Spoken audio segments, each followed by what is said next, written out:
আসসালামু আলাইকুম সম্মানিত অভিভাবকবৃন্দ, সুপ্রিয় শিক্ষার্থীবৃন্দ, আশা করি তোমরা সবাই ভালো আছো।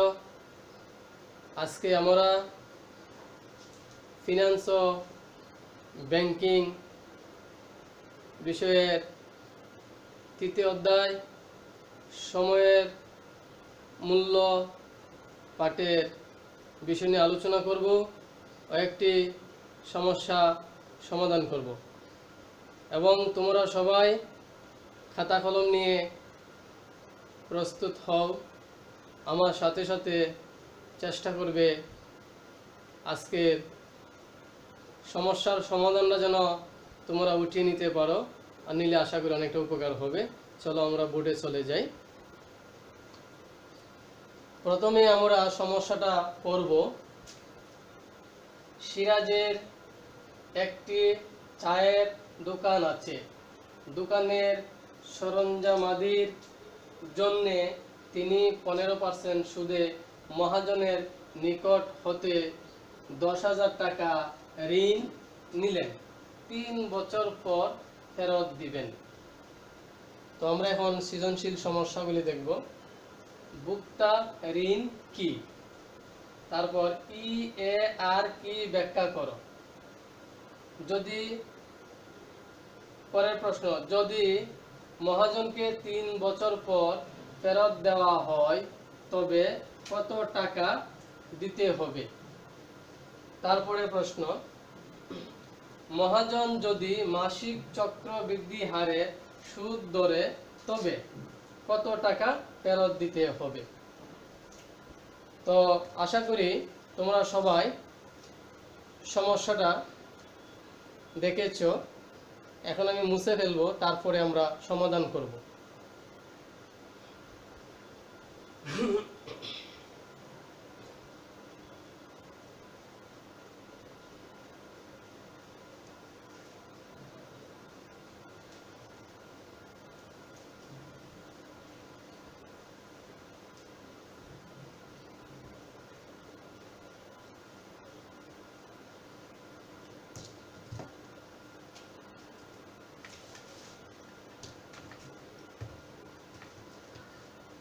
নম্বর, ভোক্তা ঋণ কি।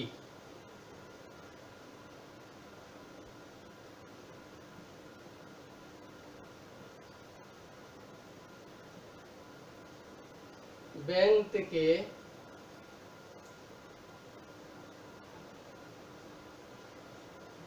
ভোগ্য পণ্য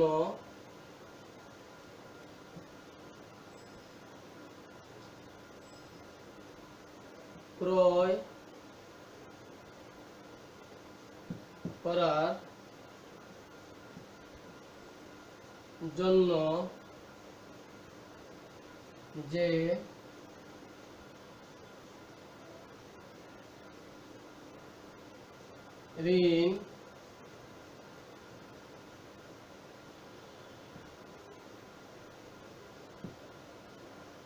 যে ঋণ নেওয়া হয়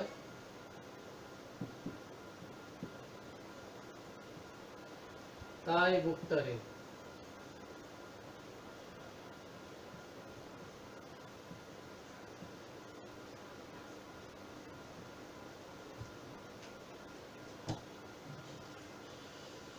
সুপ্রিয় শিক্ষার্থীবৃন্দ, আমরা ক নম্বর প্রশ্নের উত্তর লিখলাম। ভোক্তা ঋণ কি? ব্যাংক থেকে ভোগ্য পণ্য ক্রয় করার জন্য যে ঋণ নেওয়া হয় তাই ভোক্তা ঋণ। তাহলে আমরা আশা করি ক নম্বরের উত্তরটা পেয়ে গেছি। আমরা এখন খ নম্বরে যাব।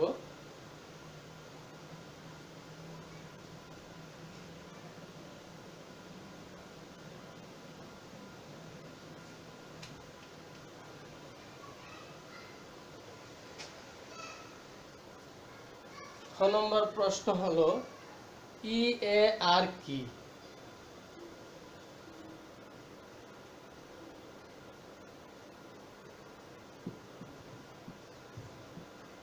আমরা জানি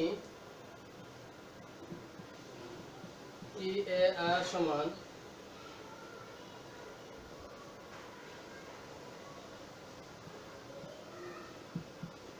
ইফেক্টিভ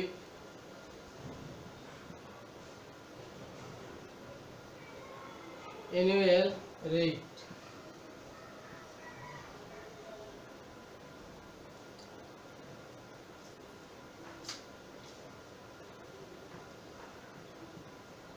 EAR equal to 1 যোগ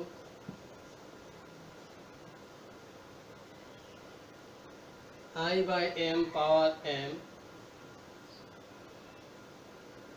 বিয়োগ 1। আমরা EAR এর সূত্রটা লিখলাম, এখন আমরা ব্যাখ্যা লিখব।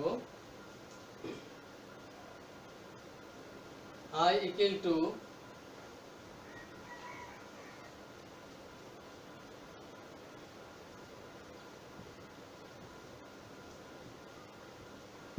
বার্ষিক সুদের হার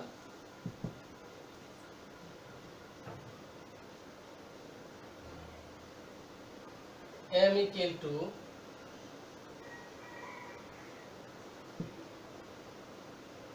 বছরে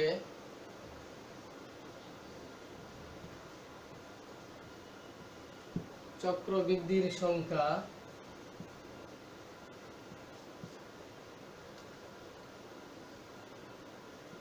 n equal to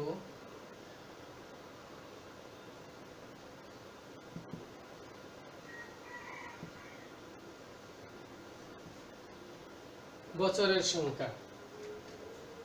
সুপ্রিয় শিক্ষার্থীবৃন্দ, আমরা EAR এর পূর্ণ রূপ লিখলাম। EAR equal to effective annual rate। সূত্র লিখলাম EAR, কারণ ব্যাখ্যা করতে বলেছে এজন্য আমাদের সূত্র লিখতে হবে 1 যোগ I by m power m minus 1। I দ্বারা বোঝানো হয় বার্ষিক সুদের হার, m দ্বারা বোঝানো হয় বছরের চক্রবৃদ্ধির সংখ্যা, n দ্বারা বোঝানো হয় বছরের সংখ্যা। তাহলে আমরা দ্বিতীয় প্রশ্নের সমাধান করে ফেললাম। আশা করি তোমরা লিখে ফেলেছ। এখন আমি মুছে ফেলি।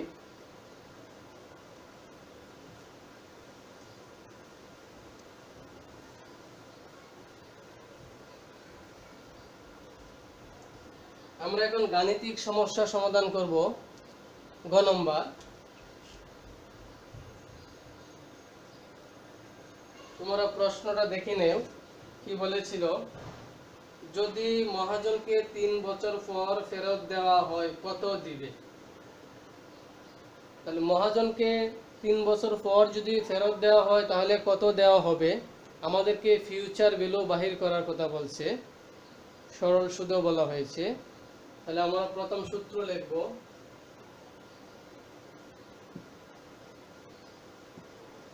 আমরা জানি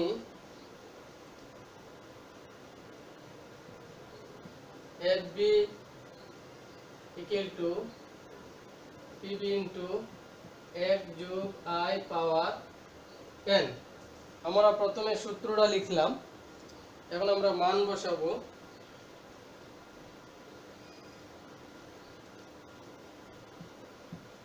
PB equal to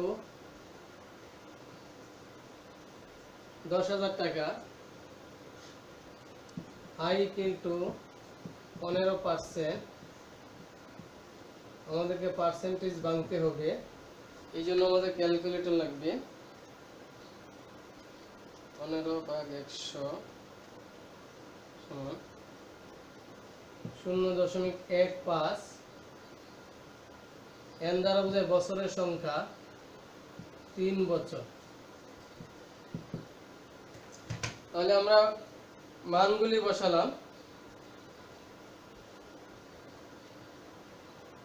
PB সমান 10,000 টাকা,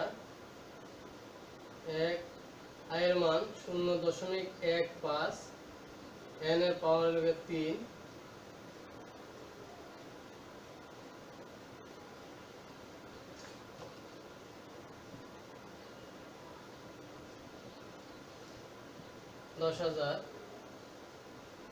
আমরা এটা যোগ করলাম, 1 যোগ 0.15 হলো 1.15।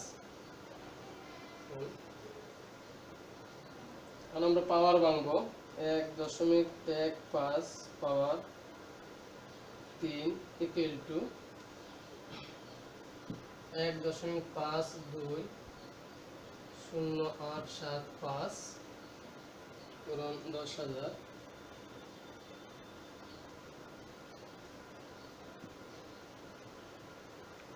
15,209 টাকা প্রায়।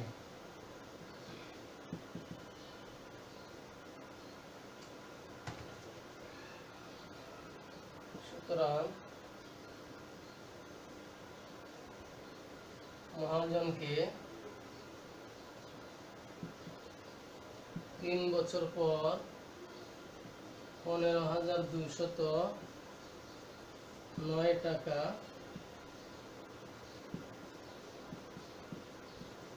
ফেরত দিতে হবে। সুপ্রিয় শিক্ষার্থীবৃন্দ, আমরা গ নম্বর সমস্যাটা সমাধান করে ফেললাম।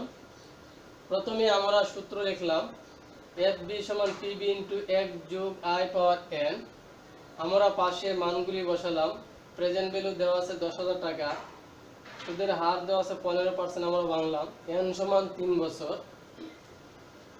PB সমান 10,000 টাকা, 1 আমাদের ঠিক আছে, যোগ I এর মান বসালাম, n এর মান বসালাম, 10,000 টাকা ঠিক আছে, ওইটা আমরা দুইটা যোগ করলাম, 1.15 পাওয়ার 3, 10,000 টাকা। ওই পাওয়ার আমরা ভাঙলাম, ভাঙার পরে ওই মানটা আসলো 10,000, আর ওই মান গুণ করার পরে আসলো 15,209 টাকা প্রায়। তো মহাজনকে 3 বছর পর 15,209 টাকা ফেরত দিতে হবে। তাহলে আমরা তৃতীয় সমস্যাটা সমাধান করে ফেললাম। এখন আমরা চতুর্থ সমাধানে যাব।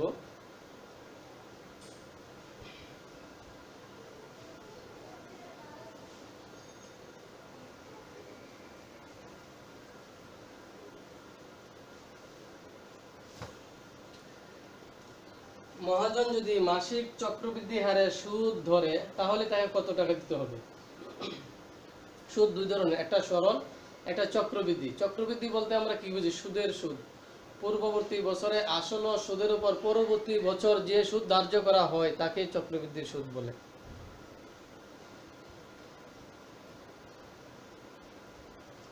আমরা জানি FB সমান PB ইন্টু 1 যোগ I by M n into m, এগুলো চক্রবৃদ্ধির সূত্র। ফিউচার ভ্যালু চাইছে এবং চক্রবৃদ্ধির সুদ ধার্য করা হয়েছে, তো এই সূত্র ব্যবহার করতে হবে, আমাদেরকে মনে রাখতে হবে।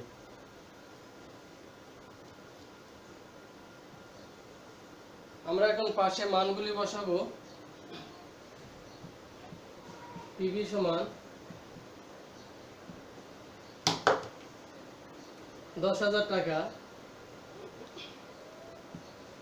I সমান 15%,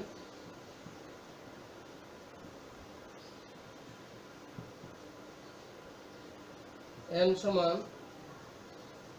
3 বছর।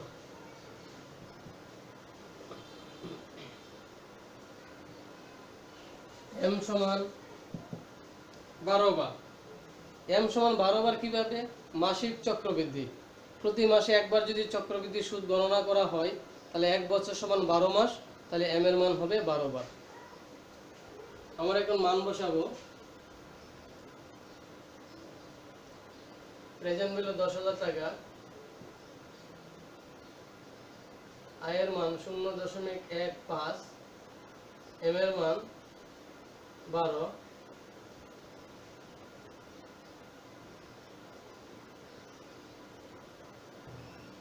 n এর মান 3, m এর মান 12।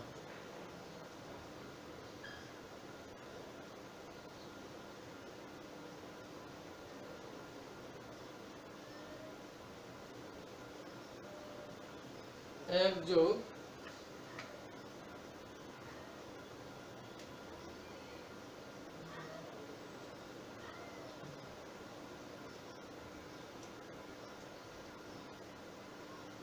আমরা 0.15 কে 12 দ্বারা ভাগ করেছি।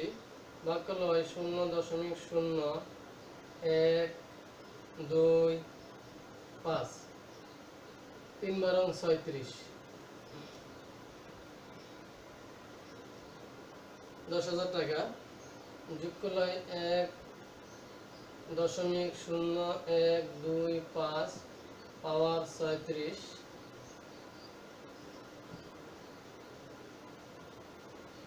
এখন আমরা পাওয়ার ভাঙবো।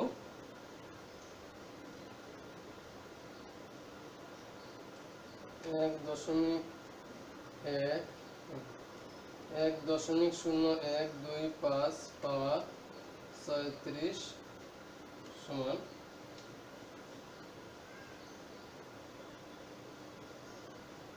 1.5639 43819 পূরণ। গুণ করব 10,000 দিয়ে।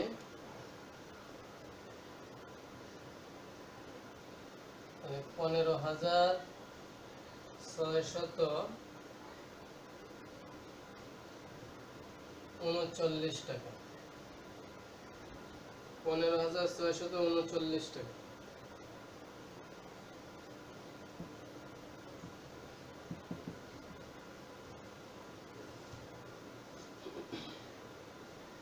তাহলে আমরা চতুর্থ সমস্যাটা সমাধান করে ফেললাম।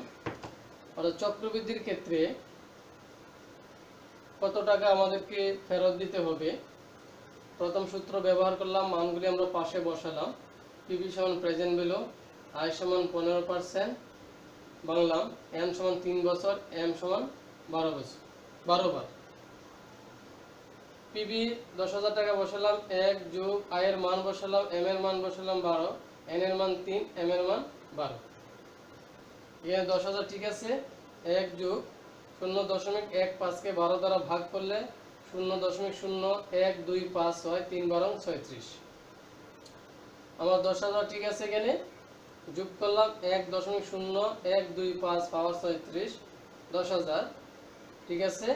এই পাওয়ারটা আমি ভাঙলাম, ভাঙার পরে মান আসলো আমার এটা, এই মানটা আসলো। আমি ওই মানকে 10,000 দিয়ে গুণ করলাম, হলো 15,639 টাকা প্রায়। তাহলে দেখা গেল যদি চক্রবৃদ্ধির ক্ষেত্রে হয় আমাদের কিছু টাকা বেশি দিতে হবে, আর সরল সুদের ক্ষেত্রে একটু কম দিতে হবে। চক্রবৃদ্ধির ক্ষেত্রে আসলের সাথে সুদ যোগ করে পরবর্তী সময়ে সুদ ধার্য করা হয়, এই জন্য টাকার পরিমাণ একটু বেশি দিতে হয়। তো আশা করি বন্ধুরা আমরা আজকে চক্রবৃদ্ধি এবং সরল সুদ সম্পর্কে কিছু হলেও ধারণা পেয়েছি, এবং সবাই আজকের ক্লাসটা প্রথম থেকে শেষ পর্যন্ত দেখবে এবং বাসার মধ্যে প্র্যাকটিস করবে, ফলে আশা করি তোমাদের অনেকটা উপকার হবে। আজকে এই পর্যন্তই, ক্লাস সমাপ্ত। আল্লাহ হাফেজ। সবাই ভালো থাকবে, সুস্থ থাকবে।